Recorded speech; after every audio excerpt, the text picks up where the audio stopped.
Hello, Arjun. Let's read the question. And the question says the position of a particle with time is given by xy is equal to 8t square comma 3 for t is less than or equal to t1 and 8t t1 comma 3 for t is greater than t1. Choose the correct alternative. Option A is particle moves along a straight line parallel to x-axis. Option B, option C and option D.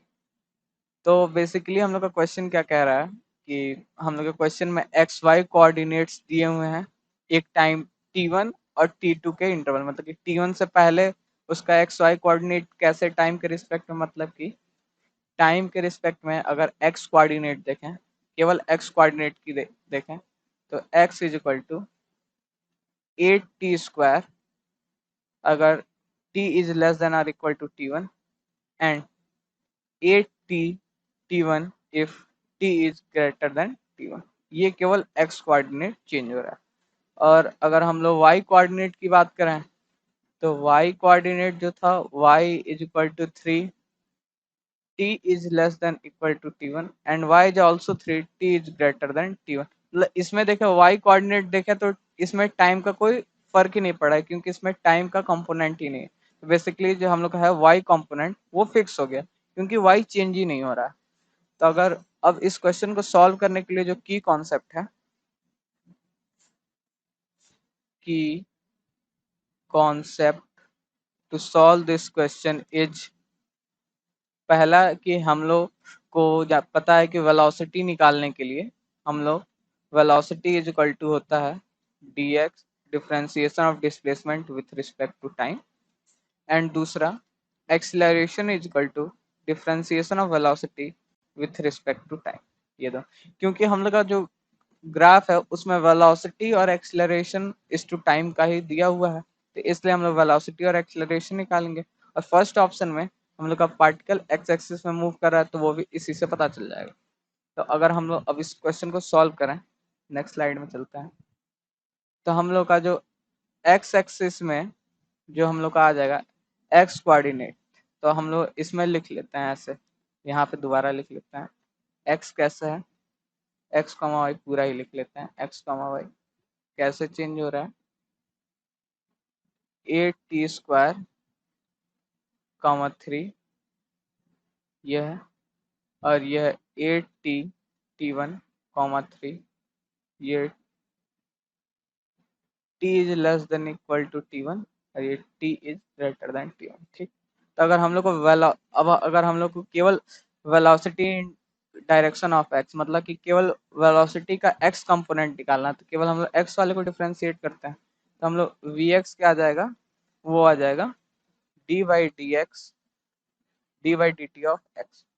तो हम लोग का vx क्या आ रहा है हम लोग के पास vx आ जाएगा vx क्या आएगा पहले तो इसको डिफरेंशिएट करते हैं ये आ जाएगा 16t when t is greater than t1 और दूसरा क्या आएगा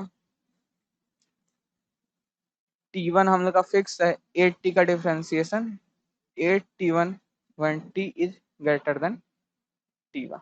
ठीक तो अगर हम लोग यहाँ से ऑब्जर्व करें सॉरी अगर यहाँ से ऑब्जर्व करें तो t1 से पहले जो था वो v डायरेक्टली प्रोपोर्शनल t के है और अगर हम लोग t1 के बाद देखें तो वो कांस्टेंट हो जा रहा है वेलोसिटी। ठीक अगर हम लोग उसी तरह वी वाई निकालें कंपोनेंट ऑफ y तो अगर हम लोग इसको डिफरेंशिएट करें D Y D T of Y D Y D T of Y तो हम लोग देखेंगे V Y is equal to 0 when t is less than or equal to t2 and also 0 and t is greater than t1।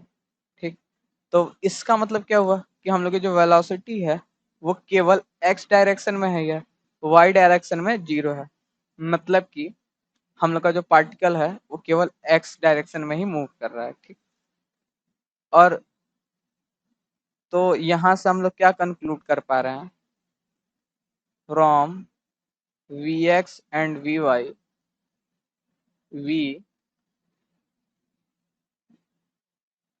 conclude the particle is only moving in x axis. ये हम लोग ने यहाँ से conclude किया, क्योंकि velocity इन y direction zero का zero ही है, तो y डायरेक्शन में जा ही नहीं रहा, और vx में ये हम लोग ने निकाला। ठीक, अब अगर हम लोग एक्सेलरेशन फाइंड करते हैं, एक्सेलरेशन, तो अगर हम लोग एक्सेलरेशन फाइंड करें तो हम लोग देखें तो उसी तरह से पहले एक x कंपोनेंट हम लोग निकाल लेते हैं। तो x कंपोनेंट निकालने के लिए वेलोसिटी को डिफरेंशिएट कर देंगे। ax क्या आ जाएगा, D by D T of V x.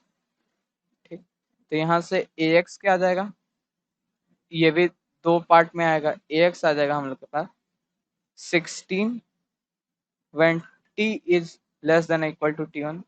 और उसी तरह फिर अगर हम लोग देखें तो ये अगर ये देखें तो ये पूरा ही कांस्टेंट है, 8t1 पूरा ही कांस्टेंट है, तो ये जीरो हो जाएगा when t is greater than t1।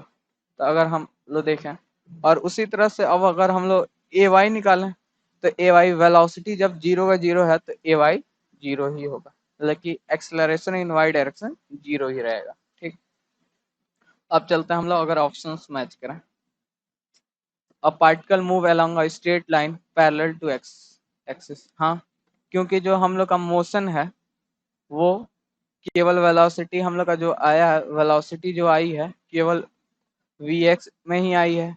और ये पार्टिकल जो है, और इस पार्टिकल का अगर कोऑर्डिनेट देखें हम लोग, अगर हम लोग यहाँ पे इसका ग्राफ बनाए एक्स और वाई में, एक्स और ये वाई है, तो अगर एक्स वाई बनाए तो एक्स आ रहा है 8t², मतलब मान लेते हैं अगर टी इक्वल टू जीरो मान लेते हैं, टी इक्वल टू जीरो है, टी इक्वल टू जीरो पे हम लोग का जो पार्टिकल होगा वो 0,3 पे आ रहा है, 0,3, मतलब कि X zero and Y three, ये आ रहा है यहाँ पे 0,3 पे।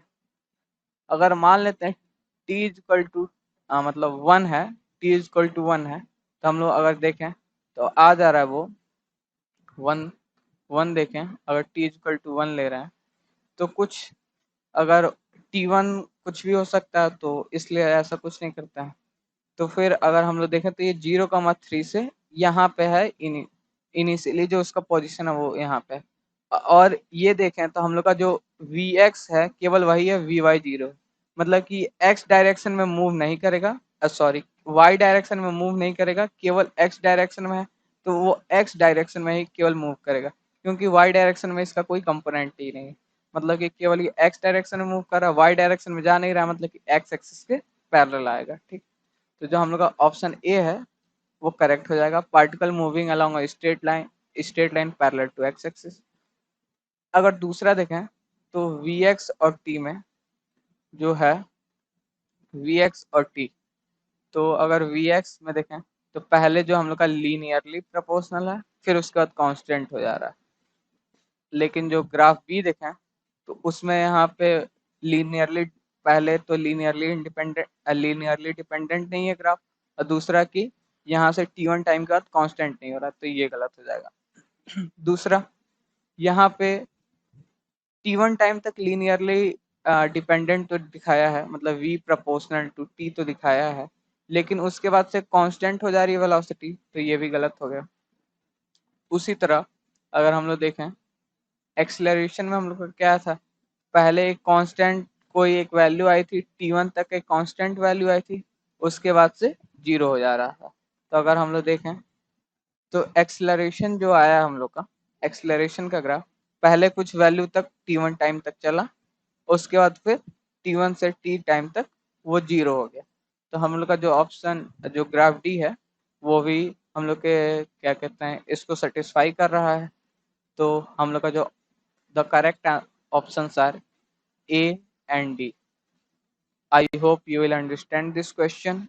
All the best.